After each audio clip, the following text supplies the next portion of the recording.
ಎಲ್ಲರಿಗೂ ನಮಸ್ಕಾರ. ಪುಷ್ಪಾಸ್ ಕಿಚನ್ಗೆ ಸ್ವಾಗತ. ಇವತ್ತಿನ ದಿವಸ ನಾವೆಲ್ಲ ನವರಾತ್ರಿ ವಿಶೇಷತೆಯ ಬಗ್ಗೆ ತಿಳಿಯೋಣ. ಶ್ರೀಮತಿ ರತ್ನಾ ಎಸ್ ಗಾರ್ಗಿ, ರಿಟೈರ್ಡ್ ಮುಖ್ಯೋಪಾಧ್ಯಾಯನರು, ಮಾಡೆಲ್ ಹೈಸ್ಕೂಲ್ ಗದಗ್. ಇವರು ಪ್ರತಿನಿತ್ಯ ದೇವಿಯ ಪುರಾಣವನ್ನು ಸಂಪೂರ್ಣವಾಗಿ ಓದುವ ಅಭ್ಯಾಸ ಮಾಡಿಕೊಂಡಿದ್ದಾರೆ. ಅಲ್ಲದೆ ಸಾಕಷ್ಟು ವೇದಶಾಸ್ತ್ರ ಪುರಾಣಗಳ ಬಗ್ಗೆ ಸಾಕಷ್ಟು ಅನುಭವವನ್ನು ಹೊಂದಿದ್ದಾರೆ. ಇವತ್ತು ಇವರು ನಮಗೆಲ್ಲ ದೇವಿಯ ಅವತಾರ ಹೇಗಾಯಿತು ಮತ್ತು ದೇವಿಯ 9 ಅವತಾರಗಳು ಮತ್ತು ವಿಜಯದಶಮಿಯ ಬಗೆಗೆ ಸಂಪೂರ್ಣ ಮಾಹಿತಿಯನ್ನು ಅತ್ಯಂತ ಸುಂದರವಾಗಿ ನಮಗೆಲ್ಲ ತಿಳಿಸಿಕೊಡಲಿದ್ದಾರೆ. ದಯವಿಟ್ಟು ತಾವೆಲ್ಲ ಸಂಪೂರ್ಣವಾಗಿ ಈ ವಿಡಿಯೋವನ್ನು ಪೂರ್ತಿಯಾಗಿ ಕೇಳಿ. ಎಲ್ಲರೂ ತಾಯಿ ಜಗನ್ಮಾತೆಯ ಕೃಪೆಗೆ ಪಾತ್ರರಾಗಿ ದೇವಿಯ ಆಶೀರ್ವಾದ ತಮಗೆಲ್ಲ ಸಿಗಲಿ ಅನ್ನುವ ಉದ್ದೇಶದಿಂದ ನಾನು ಅವರ ಮುಖಾಂತರ ಈ ದಿನ ಈ ವಿಡಿಯೋವನ್ನು ನಿಮ್ಮ ಜೊತೆಗೆ ಹಂಚಿಕೊಳ್ಳುತ್ತಾ ಇದ್ದೇನೆ. ಹಾಗಿದ್ದರೆ ಅವರ ಸುಂದರವಾದ ಸಂದೇಶಗಳನ್ನು ನಾವೆಲ್ಲ ಕೇಳೋಣ ಬನ್ನಿ. ಸರ್ವಮಂಗಲ ಮಾಂಗಲ್ಯೆ ಶಿವೆ ಸರ್ವಾರ್ಥ ಸಾಧಿಕೆ ಶರಣ್ಯೆ ತ್ರಯಂಬಕೆ ಗೌರಿ ನಾರಾಯಣಿ ನಮೋಸ್ತುತೆ. ನಾವೀಗ ನವರಾತ್ರಿಯ ಮಹತ್ವವನ್ನ ಹೇಳೋಣ. ಮೊದಲಿಗೆ ಮಹಿಷಾಸುರ ಅಂತಕ್ಕಂಥ ಒಬ್ಬ ರಾಕ್ಷಸ ಇದ್ದ. ಆ ರಾಕ್ಷಸ ದೇವಾನುದೇವತೆಗಳಿಗೆ, ಋಷಿಮುನಿಗಳಿಗೆ ಎಲ್ಲರಿಗೂ ಬಹಳ ತೊಂದರೆ ಕೊಡ್ತಾ ಇದ್ದ. ಅದನ್ನ ಸಹಿಸಲಾರ್ದ ಎಲ್ಲಾ ದೇವತೆಗಳು ಹೋಗಿ ದೇವಲೋಕಕ್ಕೆ ಹೋಗಿ ವಿಷ್ಣುಗೆ ಹೇಳ್ತಾರ, ಆ ನಂತರ ಇವನು ಬ್ರಹ್ಮನಿಗೆ ಹೇಳ್ತಾರ, ಶಿವನಿಗೆ ಹೇಳ್ತಾರ. ಆಗ ಎಲ್ಲರೂ ಕೂಡ್ತಾರ. ಒಂದ್ ಕಡೆ ಕೂಡಿ ಇಡೀ ದೇವಾನುದೇವತೆಗಳು, ಋಷಿಗಳು ಎಲ್ಲರೂ ಕೂಡಿ ಈ ಒಂದು ಮಹಿಷಾಸುರನ ಹೆಂಗ ನಾಶ ಮಾಡಬೇಕು ಅಂತ ತಮ್ಮ ತಮ್ಮ ಒಂದು ಆತ್ಮಶಕ್ತಿಯಿಂದ ಒಂದು ಶಕ್ತಿಯನ್ನು ಬಿಡ್ತಾರ.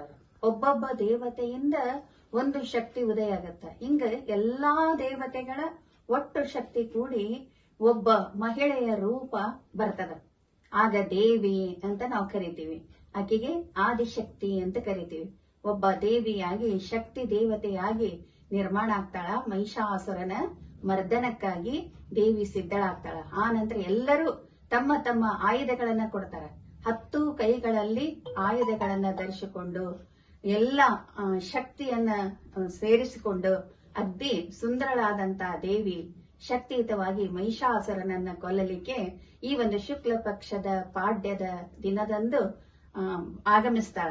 ಪಾಡ್ಯದಿಂದ ನವಮಿಯವರೆಗೆ ಅಂದ್ರೆ 9 ದಿನ ರಾತ್ರಿ, ಹಗಲು ಮತ್ತು ರಾತ್ರಿ ಕೂಡ ಯುದ್ಧ ಮಾಡ್ತಾಳಾಕಿ. ಮಹಿಷಾಸುರನ ಸೈನ್ಯ ಅಪಾರ ಆಗಿರ್ತೈತೆ. ಎಷ್ಟೋ ಅಕ್ಷೋಣಿ ಸೈನ್ಯ ಇರ್ತೈತೆ. ಆ ಎಲ್ಲ ಅಕ್ಷೋಣಿ ಸೈನ್ಯವನ್ನ ನಾಶ ಮಾಡ್ತಾ ಮಾಡ್ತಾ 9ನೇ ದಿನ ಮಹಿಷಾಸುರನ ಮರ್ದನ ಆಗ್ತದ. ಅವಾಗ ದೇವಿ ಶಾಂತಳಾಗ್ತಾಳ. ಆ ಒಂದು ಇದಕ್ಕೆ ನಾವು ಮಹಿಷಾಸುರ ಮರ್ದಿನಿ ಅಂತ ಕೂಡ ದೇವಿ ಕರಿತೀವಿ. ಆದಿಶಕ್ತಿ ಅಂದ್ರು ಆಕೆನೆ, ದುರ್ಗಾದೇವಿ ಅಂದ್ರು ಆಕೆನೆ, ಭವಾನಿ ಅಂದ್ರೂ ಆಕೆನೆ. ಆ ದೇವಿಗೆ ನಾವೆಲ್ಲರೂ 9 ದಿನಗಳವರೆಗೆ ಮಾಡಿದ್ದಕ್ಕೆ ಆಕೆಗೆ ನವ ದುರ್ಗೆಯರು ಅಂತ ಕರಿತೀವಿ. ಈ ಒಂದು ದೇವಿ ನವ ದುರ್ಗೆಯರ ರೂಪವನ್ನ ತಾಳಿ ಈ ಒಂದು ರಾಕ್ಷಸರ ಸಂಹಾರವನ್ನ ಮಾಡ್ತಾಳ. ಆ ರೂಪಗಳು ಯಾವ್ಯಾವು, ಅವು ಏನು ಅನ್ನೋದನ್ನ ನೋಡೋಣ. ಅದಕ್ಕಿಂತ ಪೂರ್ವದಲ್ಲಿ 10ನೇ ದಿನ ವಿಜಯದಶಮಿ ಅಂತ ಕರಿತೀವಿ. ಈಗ 9 ದಿನ ರಾಕ್ಷಸರ ಮರ್ದನ ಆದಿ ಜಯ ಸಾಧಿಸಿದ್ದಕ್ಕ 10ನೇ ದಿನ ಎಲ್ಲಾ ದೇವತೆಗಳು ಕೂಡಿ ದೇವಿಯನ್ನ ಸ್ತುತಿ ಮಾಡಿ ಅವತ್ತ ಈ ಬನ್ನಿಯನ್ನ ಕೊಟ್ಟು ಬನ್ನಿ ಗಿಡದ ಪೂಜಾ ಮಾಡ್ತಾರ. ಯಾಕೆ ಮಾಡ್ತಾರ? ಕಾಳಿಕಾದೇವಿ ರೂಪ ತಾಳಿ ರಾಕ್ಷಸರ ಮರ್ದನ ಮಾಡಿದಾಗ ದೇವಿಯನ್ನ ಎಲ್ಲರೂ ಸ್ತುತಿಸಿದಾಗ ಆ ದೇವಿ ಬನ್ನಿ ಗಿಡದೊಳಗೆ ಬಂದು ಆವಾಸ ಮಾಡ್ತಾಳ. ಅದಕ್ಕ ಮುತ್ತೈದೆಯರು ಈ ಒಂದು ನವರಾತ್ರಿ ಅಂದ್ರೆ 9 ದಿನಗಳವರೆಗೆ ಬನ್ನಿ ಗಿಡದ ಪೂಜೆಯನ್ನ ನಸುಕಿನಲ್ಲಿ ಮಾಡಿ ತಮ್ಮ ಸಂಕಲ್ಪವನ್ನ ಈಡೇರಿಸ್ಕೋತಾರ. 10ನೇ ದಿನ ಪರಸ್ಪರ ಬನ್ನಿಯನ್ನ ಕೊಟ್ಟು ಸೌಹಾರ್ದಯುತವಾಗಿ ಗುರು ಹಿರಿಯರನ್ನ ಗೌರವಿಸುವ ಈ ಪದ್ಧತಿಗೆ ವಿಜಯದಶಮಿ ಅಂತ ಕರಿತೀವಿ. ದಿನ ರೂಢಿಯೊಳಗ ಬನ್ನಿ ಹಬ್ಬ ಅಂತ ಕರಿತೀವಿ. ಇದಕ್ಕೆ ನಾಡ ಹಬ್ಬ ಅಂತಾನೂ ಕೂಡ ಕರಿತೀವಿ. ರಾಜರ ಕಾಲದಿಂದ ಈ ಹಬ್ಬ ಆಚರಿಸ್ಕೊಂತ ಬಂದಿದೆ. ಈಗ ಹಾಗಾದ್ರೆ 9 ರೂಪಗಳು ಯಾವುವು ಅನ್ನೋದನ್ನ ಈಗ ನೋಡೋಣ. ಶೈಲಪುತ್ರಿ ಅಂತ. ಶೈಲಪುತ್ರಿ ಪರ್ವತರಾಜನ ಮಗಳು. ಶೈಲ ಅಂದ್ರ ಪರ್ವತ, ಶೈಲರಾಜನ ಮಗಳು ಶೈಲಪುತ್ರಿ. ಶೈಲಪುತ್ರಿ ಅಂದ್ರೆ ಒಂದೇ, ಪಾರ್ವತಿ ದೇವಿ ಅಂದ್ರೂ ಕೂಡ ಒಂದೇ. ಆ ಶೈಲಪುತ್ರಿಯನ್ನ ಹಾಗೆ ಪೂಜಾ ಮಾಡಬೇಕು. ಆಕೆ ವೃಷಭ ವಾಹನವಾಗಿ ಬರ್ತಾಳ. ವೃಷಭ ವಾಹನ, ಬಲಗೈಯಲ್ಲಿ ತ್ರಿಶೂಲ ಹಿಡಿದಿರ್ತಾಳ, ಎಡಗೈಯಲ್ಲಿ ಕಮಲ ಹೂವ ಹಿಡಿದಿರ್ತಾಳ. ಹಳದಿ ಬಣ್ಣ ಅಂದ್ರೆ ಅವಳಿಗೆ ಬಹಳ ಇಷ್ಟ. ಹಾಲು ತುಪ್ಪದ ನೈವೇದ್ಯವನ್ನ ಮಾಡಬೇಕು. ಅದಕ್ಕೆಲ್ಲರೂ ಭಕ್ತರೆಲ್ಲರೂ ಹಳದಿ ಬಣ್ಣದ ವಸ್ತ್ರವನ್ನ ಧರಿಸಿಕೊಂಡು ಭಕ್ತಿಯಿಂದ ದೇವಿಯ ಪೂಜೆ ಮಾಡುವುದರಿಂದ ಎಲ್ಲರಲ್ಲಿ ಒಳ್ಳೆ ಭಾವನೆ ಬೆಳೀತಾವ, ಶುಭ ಫಲಗಳು ಪ್ರಾಪ್ತಿ ಆಗ್ತಾವ. ಆದ ಕಾರಣ ಶೈಲಪುತ್ರಿಯನ್ನ ನಾವೆಲ್ಲರೂ ಪ್ರಾರ್ಥನೆ ಮಾಡೋಣ. ಹಾಗಾದ್ರೆ ಶೈಲಪುತ್ರಿ ಯಾರು? ಆಕೆ ಮೊದ್ಲಿನ ಜೀವನ ಏನಿತ್ತು ಅದನ್ನೀಗ ನೋಡೋಣ. ಪಾರ್ವತಿ ಪರಮೇಶ್ವರರ ಮದುವೆಯಾಗಿ ಹೋಗಿರ್ತಾರ. ಆ ಸಮಯದೊಳಗ ಪಾರ್ವತಿಯ ತಂದೆ, ಪಾರ್ವತಿಯ ಮೊದಲೇ ರೂಪ ದಕ್ಷನ ಮಗಳಕ್ಕೆ ದಾಕ್ಷಾಯಿಣಿ ಅಂತ ಕರೀತಾರ, ಸತಿ ಅಂತ ಕೂಡ ಕರೀತಾರ. ಆ ದಾಕ್ಷಾಯಿಣಿ ದಕ್ಷ ಯಜ್ಞ ಮಾಡಿದಾಗ ಎಲ್ಲಾ ಹಳೆಯರನ್ನ ಕರೆಸಿರ್ತಾನ, ಆದ್ರೆ ಶಿವನನ್ನ ಕರೆಸಿರ್ಲಿಲ್ಲ. ಹಾಗಾಗಿ ಪಾರ್ವತಿಗೆ ಸಿಟ್ಟು ಬರ್ತದ. ತಂದೆ ಹತ್ರ ಬಂದು ನಮ್ಮ ಗಂಡನನ್ನ ಯಾಕೆ ಕರೆದಿಲ್ಲ ಅಂತ ಕೇಳ್ತಾಳಕ್ಕೆ. ಆಗ ಶಿವನ ಬಗ್ಗೆ ಅವನಿಗೆ ಸಿಟ್ಟು, ಅವನೇನ ಕರೀತಿ ನೀವು ಅಂತ ಅತ್ಯಂತ ಹೀಯಾಳಿಸಿ ಶಿವನನ್ನ ಎಲ್ಲಾ ತುಂಬಿದ ಸಭೆಯೊಳಗ ಬೈತಾರ. ಆಗ ಗಂಡನ ಅಪಮಾನವನ್ನ ಸಹಿಸಲಾರದಂತ ಸತಿ ಅಥವಾ ಪಾರ್ವತಿ ದೇವಿ ಆ ದಕ್ಷ ನಡೆಸ್ತಕ್ಕಂತ ಯಜ್ಞದೊಳಗನ ಬಿದ್ದು ಆಹುತಿ ಆಗ್ಬಿಡ್ತಾಳ. ಅಲ್ಲಿಗೆ ಆಕೆ ಅವತಾರ ಮುಗೀತದ. ಆ ನಂತರ ಶಿವ ಸಿಟ್ಟಿಗೆದ್ದು ಬಂದು ವೀರಭದ್ರನನ್ನ ಹುಟ್ಟಿಸಿ ಆ ವೀರಭದ್ರ ಅವತಾರದಿಂದ ದಕ್ಷನನ್ನ ಯಜ್ಞವನ್ನೆಲ್ಲ ಸಂಪೂರ್ಣ ನಾಶ ಮಾಡ್ತಾನ. ಆ ಕತೆ ಬೇರೆ. ಈಗ ಈ ಸತಿ ಅವತಾರ ಮುಗಿದಾಗ ಆಗ ಎರಡನೇ ಅವತಾರ ಏನು ಅಂದ್ರೆ ಆಕಿ ಪರ್ವತರಾಜನ ಮಗಳಾಗಿ ಹುಟ್ಟುತ್ತಾಳ. ಮೊದ್ಲೇದಿದು ಮುಗೀತು. ಪರ್ವತರಾಜ ಅವನೇ ಶೈಲಪುತ್ರಿ ಅಂತ ಕರಿತೀವಿ. ಪರ್ವತರಾಜನ ಮಗಳಾಗಿ ಹುಟ್ಟಿ ಆಕಿ ರಾಜ ರಾಣಿಯರ ಇದ್ರೊಳಗೆ ಅತ್ಯಂತ ಸುಂದರಳಾಗಿ ಸುಕೋಮಲೆಯಾಗಿ ಅಗ್ರಿ ಒಂದು ಸಂತೋಷದಿಂದ ಬೆಳಿತಾಳ ಶೈಲಪುತ್ರಿ. ಬಹಳ ಚಂದನೂ ಇರ್ತಾಳ ಆಕಿ. ಆಮೇಲೆ ಪ್ರಾಪ್ತ ವಯಸ್ಕಾಗ್ತದ, ಮದುವೆ ಮಾಡ್ಬೇಕು ಅಂತಾನ ರಾಜ. ಆಗ ಆಕಿ ಹೇಳ್ತಾಳ, ನಾ ಶಿವನನ್ನೇ ಮದುವೆ ಆಗ್ತೀನಿ. ನೋಡ್ರಿ, ಆಕಿಗೆ ಶಿವನನ್ನ ಬಿಟ್ಟು ಬದುಕಲಿಕ್ಕೆ ಸಾಧ್ಯ ಇಲ್ಲ, ಶಿವನೇ ನನ್ನ ಗಂಡನಾಗಬೇಕು. ಆಗ ರಾಜ ಹೇಳ್ತಾನ, ಬ್ಯಾಡಮ್ಮ, ನಾವು ರಾಜ ಕುಟುಂಬ, ಬೇಕಾದ ರಾಜರನ್ನ ಕರೆಸೋಣ ಅಂತ ಹೇಳ್ತಾನ. ಇಲ್ಲ, ನನಗೆ ಶಿವನೇ ಪತಿ ಆಗಬೇಕು ಅಂತ ತಿಳ್ಕೊಂಡು ಆಕಿ ಬಹಳ ಹಠ ಮಾಡ್ತಾಳ. ಅವಾಗ ರಾಜ ಹಂಗಾರ ಆಯ್ತು, ಕರೆಸೋಣ, ಶಿವನನ್ನ ಒಪ್ಪಿಗೆ ಕೇಳೋಣ ಅಂತ ಹೇಳ್ತಾನ. ಆ ಶೈಲಪುತ್ರಿ ಅದಕ್ಕೆ ಸಂತೋಷ ಪಡ್ತಾಳ. ಆಮೇಲೆ ಹೋದ್ರಲ್ಲೇ ಶಿವ ಇರೋದಿಲ್ಲ, ತಪಸ್ಸಿಗೆ ಹೋಗ್ಬಿಟ್ಟಿರ್ತಾನ. ಶಿವನನ್ನ ಕೇಳಬೇಕು ಅಂತ ರಾಜರು ಹೋದಾಗ ಶಿವ ಗಾಢವಾಗಿ ತಪಸ್ಸಿಗೆ ಕೂತಿರ್ತಾನ. ಆತನ ತಪಸ್ಸಿನಿಂದ ಎಚ್ಚರಿಸಬೇಕಲ್ಲ, ಅದಕ್ಕೆ ಸಮ ಹಿಡಿತದ. ಈ ಒಂದು ಶೈಲಪುತ್ರಿ ಅಲ್ಲಿಗೆ ಇದಾಗ್ತಾಳ. ಮತ್ತೆ ಸ್ವಲ್ಪ ಸಮಯ ತಗೊಂಡು ಶಿವನನ್ನ ಭೇಟಿ ಆಗೋಣ ಅಂತ ಹೇಳ್ತಾರ. ಆಗ ನಾರದ ಬರ್ತಾರ. ನಾರದ ಬಂದು, ಇಲ್ಲಮ್ಮ, ನೀನು ಕೂಡ ತಪಸ್ಸು ಮಾಡಿ ಶಿವನನ್ನ ಮೆಚ್ಚಿಕೋ ಅಂತ ಹೇಳ್ತಾರ. ಅದರಂತೆ ಈ ಎರಡನೇ ರೂಪವನ್ನ ಆಕಿ ಧರಿಸ್ತಾಳ, ಮಾ ಬ್ರಹ್ಮಚಾರಿಣಿ ಅಂತ. ಮಾ ಬ್ರಹ್ಮಚಾರಿಣಿ ಎರಡನೇ ಒಂದು ನವದುರ್ಗೆಯ ಅವತಾರ. ಮಾ ಬ್ರಹ್ಮಚಾರಿಣಿ ಹೆಂಗಿರ್ತಾಳ? ಬಲಗೈಯೊಳಗ ಜಪಮಾಲೆ ಹಾಕಿರ್ತಾಳ, ಎಡಗೈಯೊಳಗ ಕಮಲ ಹಿಡಿದಿರ್ತಾಳ. ಆ ನಂತರ ಆಕೆಗೆ ಹಸಿರು ಬಣ್ಣ ಅಂದ್ರೆ ಇಷ್ಟ, ಹಸಿರು ಬಣ್ಣದ ಸೀರೆ. ಆಮೇಲೆ ಬೆಲ್ಲದ ನೈವೇದ್ಯ ಮಾಡ್ಬೇಕಾಕಿ ಪೂಜಾ ಮಾಡ್ಬೇಕಾದ್ರೆ. ಈ ಒಂದು ನಾವು ಪೂಜಾ ಮಾಡೋದ್ರಿಂದ, ಭಕ್ತಿಯಿಂದ ಮಾಡೋದ್ರಿಂದ ನಮ್ಮಲ್ಲಿ ತ್ಯಾಗ, ವೈರಾಗ್ಯ, ಶಾಂತಿ ಇಂತಹ ಗುಣಗಳು ಬೆಳೀತಾವ. ಕೆಟ್ಟ ಗುಣಗಳೆಲ್ಲ ಮಾಯ ಆಗ್ತಾವ, ನಮ್ಮ ಇಷ್ಟಾರ್ಥಗಳು ಈಡೇರ್ತಾವ. ಅದಕ್ಕೆ ನಾವು ಮಾ ಬ್ರಹ್ಮಚಾರಿಣಿಯನ್ನ ಪೂಜಿಸ್ಬೇಕು. ಬ್ರಹ್ಮಚಾರಿಣಿ ಅಂದ್ರ ಏನು? ಬ್ರಹ್ಮ ಅಂದ್ರೆ ತಪಸ್ಸು, ಚಾರಿಣಿ ಅಂದ್ರೆ ಆಚರಿಸುವವಳು. ಅಂದ್ರೆ ತಪಸ್ಸನ್ನ ಆಚರಿಸುವವಳಿಗೆ ಬ್ರಹ್ಮಚಾರಿಣಿ ಅಂತ ಕರೀತಾರೆ. ಆ ಬ್ರಹ್ಮಚಾರಿಣಿ ಶಿವನನ್ನ ಕುರಿತು ನಾರದರ ಉಪದೇಶದಂತೆ ತಪಸ್ಸು ಮಾಡ್ತಾಳ. ಫಸ್ಟ್ ಒಪ್ಪತ್ತು ಊಟ ಮಾಡ್ತಾಳ, ಆ ನಂತರ ಊಟ ಬಿಡ್ತಾಳ, ಬರೀ ನೀರಿನಿಂದ ಇರ್ತಾಳ. ನೀರು, ಫಲಹಾರ ಎಲ್ಲವನ್ನ ಬಿಟ್ಟು ಎಷ್ಟೋ ವರ್ಷಗಳವರೆಗೆ ಘೋರ ತಪಸ್ಸನ್ನ ಶಿವನನ್ನ ಕುರಿತು ಆಚರಿಸಿದಾಗ ಶಿವನ ಅಲ್ಲೇ ತಪಸ್ಸು ಎಚ್ಚರ ಆಗುತ್ತ. ಆ ಶಿವ ಒಬ್ಬ ಮುದುಕನ ವೇಷದಿಂದ ಈಕೆ ಹತ್ರ ಬರ್ತಾನ. ಬಂದು, ಯಾಕಮ್ಮ, ಯಾಕೆ ತಪಸ್ ಮಾಡ್ಲಿಕ್ಕತ್ತಿ ಅಂತ ಕೇಳ್ತಾನ. ಇಲ್ಲ, ಹಿಂಗ ನನಗ್ ಶಿವನೇ ಪತಿ ಆಗಬೇಕು. ಅಯ್ಯೋ, ಆ ಶಿವನನ್ನ ಯಾಕೆ ಇದು ಮಾಡ್ತೀವ? ಸ್ಮಶಾನದಾಗ ವಾಸ ಮಾಡವ, ಅವೆಲ್ಲ ರಾಕ್ಷಸ ಗಣದೊಂದಿಗೆ ಇರ್ತಾನ, ಅಂಥವನ್ ಕಟ್ಕೊಂಡ್ ನೀ ಏನ್ ಮಾಡ್ತಿ ಅಂತ ಹೇಳಿ ಅತ್ಯಂತ ಹೀಯಾಳಿಸ್ತಾನ. ಆಕೆ ಏನಂದ್ರೂ ನಾ ಶಿವನನ್ನ ಬಿಟ್ಟು ಬೇರೆ ಯಾರನ್ನೂ ಮದುವೆ ಆಗೋದಿಲ್ಲ ಅಂತ ಹೇಳಿದಾಗ ಆಕೆ ಭಕ್ತಿಗೆ ಮೆಚ್ಚಿದಂತ ಆ ಮುದುಕನ ವೇಷದಲ್ಲಿರ್ತಕ್ಕಂಥ ಶಿವ ಪ್ರತ್ಯಕ್ಷನಾಗಿ ಶಿವನ ದರ್ಶನ ಕೊಡ್ತಾನ. ಅವಾಗ ಎಲ್ಲರಿಗೂ ಸಂತೋಷ ಆಗ್ತದ. ಆಯ್ತು, ನಾನು ಮದುವೆ ಆಗ್ತೀನಿ ಅಂತ ಹೇಳಿ ಒಪ್ಪಿಗೆ ಕೊಟ್ಟು ಆತ ಅದರ ಸಿದ್ಧತೆಯನ್ನ ಮಾಡ್ಕೊಡ್ರಿ ಅಂತ ಹೇಳಿ ತನ್ನ ಕೈಲಾಸಕ್ಕ ಹೋಗ್ತಾನ. ಇಲ್ಲಿಗೆ ಈ ದೇವಿಯ ಮಾ ಬ್ರಹ್ಮಚಾರಿಣಿಯ ರೂಪ ಮುಕ್ತಾಯ ಆಗ್ತದ. ಮೂರನೇ ರೂಪ ಚಂದ್ರಗಂಠಾದೇವಿ. ಚಂದ್ರಗಂಠಾದೇವಿ ಹೆಂಗಿರ್ತಾಳ? 8 ಕೈಗಳಿರ್ತಾವ. 8 ಕೈಗಳಲ್ಲಿ ಆಯುಧ ಧರಿಸಿರ್ತಾಳ. 2 ಕೈಗಳಲ್ಲಿ ಅಭಯ ಹಸ್ತ, 2 ಮುಂದಿನ ಕೈಗಳು ಮಾತ್ರ ಅಭಯ ಹಸ್ತ. ಸಿಂಹ ವಾಹನ ಆಗಿರ್ತಾಳ. ಆ ನಂತರ ಆಕೆ ಹಣೆ ಮೇಲೆ ಚಂದ್ರನ ರೂಪದಲ್ಲಿರ್ತಕ್ಕಂತ ಗಂಟೆ ಅಲ್ಲಿರ್ತದ. ಅದಕ್ಕೆ ಚಂದ್ರ ಗಂಟ ಅಂತ ಆಕೆ ಕರೀತಾರ. ಆಕೆಗೆ ಹಾಲಿನಿಂದ ಮಾಡಿದಂತ ತಿನಿಸು ಬಹಳ ಪ್ರೀತಿ ಅಂತ. ಆಮೇಲೆ ಆಕೆ ಬೂದು ಗುಣ ಬಹಳ ಶ್ರೇಷ್ಠ. ಬೂದು ಬಣ್ಣದ ಒಂದು ಸೀರೆಯನ್ನ ಧರಿಸಿ ನಾವೆಲ್ಲರೂ ಒಂದು ಅಗ್ದಿ ಭಕ್ತಿಯಿಂದ ಆಕೆಯನ್ನು ಪೂಜಿಸುವುದರಿಂದ ನಮ್ಮಲ್ಲಿರ್ತಕ್ಕಂತ ದುಷ್ಟ ಗುಣಗಳೆಲ್ಲ ನಾಶ ಆಗ್ತವ. ಆಮೇಲೆ ನಮಗೆ ಧೈರ್ಯ ಬರ್ತದ, ಸಾಹಸ ಬರ್ತದ. ಆ ನಂತರ ಇದು ಮಾಡ್ಕೊಂಡು ಅಗ್ದಿ ಸಂತೋಷದಿಂದ ಇರಬಹುದು ಅಂತ ತಿಳ್ಕೊಂಡು ಆ ದೇವಿಯನ್ನ ಭಕ್ತಿಯಿಂದ ಪೂಜಿಸೋಣ. ಹಾಗಾದ್ರೆ ಈ ಚಂದ್ರಘಂಟಾ ದೇವಿ ಈ ರೂಪ ಧರಿಸಲಿಕ್ಕೆ ಕಾರಣ ಏನು? ಈಗ ಬ್ರಹ್ಮಚಾರಿಣಿ ಹೇಳಿದ್ವಿ ನಾವು. ಆ ಒಂದು ತಪಸ್ಸಿಗೆ ಶಿವ ಒಪ್ಪಿದ ಮೇಲೆ ಮದುವೆ ಮಾಡ್ಬೇಕಲ್ಲ. ಆಗ ಶೈಲ ರಾಜ ಏನ್ ಮಾಡದ? ಮದುವೆಗೆಲ್ಲ ಸಿದ್ಧತೆ ಮಾಡ್ಕೊಂಡ, ಸಂಭ್ರಮದಿಂದ ಎಲ್ಲರನ್ನ ಕರೆಸಿದ. ಆಮೇಲೆ ಇವರೆಲ್ಲ ಶಿವನನ್ನ ಎಲ್ಲಾರು ಬರ್ರಿ, ಅವ್ರ ಬಳಗನ್ ಕರ್ಕೊಂಡ್ ಬರ್ರಿ ಅಂತ ಹೇಳ್ತಾರೆ. ಆ ಕಡೆ ವರನ ಇವ್ರು ಬಂದ್ರು, ಈ ಕಡೆ ಎಲ್ಲ ಕನ್ಯೆ ಜನರೆಲ್ಲ ಸೇರಿದ್ರು. ಆಗ ನೋಡ್ತಾರ ವರ ಬಂದಿದ್ ಹೆಂಗ್ ಬಂದ ಶಿವ. ಅವ ಅಲಂಕಾರ ಮಾಡ್ಕೊಂಡಿದ್ದ ಅಂದ್ರ ಮೈ ತುಂಬಾ ಬೂದಿ ಪಡ್ಕೊಂಡಿದ್ದ, ಗಜ ಚರ್ಮಧಾರಿ ಆಗಿದ್ದ. ಆಮೇಲೆ ಎಲ್ಲ ತನ್ನ ರಾಕ್ಷಸ ಗಣಗಳನ್ನೆಲ್ಲ ಕರ್ಕೊಂಡ್ ಬಂದ.